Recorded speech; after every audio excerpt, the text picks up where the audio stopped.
16 জুলাই গোপালগঞ্জে জাতীয় নাগরিক পার্টির আয়োজিত জুলাই পদযাত্রাকে কেন্দ্র করে উত্তেজনাকর পরিস্থিতি সৃষ্টি হয়। পদযাত্রা চলাকালে আওয়ামী লীগ ও ছাত্রলীগের নেতাকর্মীরা হামলা করে একাধিক স্থানে। এই ঘটনার পর পলাতক শেখ হাসিনার পুত্র সজীব ওয়াজেদ জয় সামাজিক যোগাযোগ মাধ্যমে একটি ভিডিও পোস্ট করেন।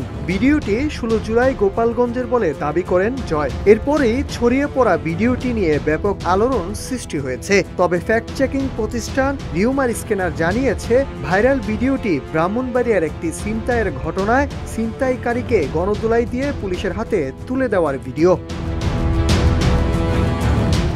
এদিকে রিউমার স্ক্যানার অনুসন্ধানে দেখা গেছে, আলোচিত ভিডিওটি গোপালগঞ্জের নয়, বরং এটি গত বছরের 4 জুন থেকেই অনলাইনে রয়েছে এবং সে সময় ভিডিওটি ব্রাহ্মণবাড়িয়ার ভাদুগড় বাস স্ট্যান্ড গরুর বাজারে এক ছিনতাইকারীকে গণধোলাই দিয়ে পুলিশের হাতে তুলে দেওয়ার দৃশ্য দাবিতে প্রচারিত হয়।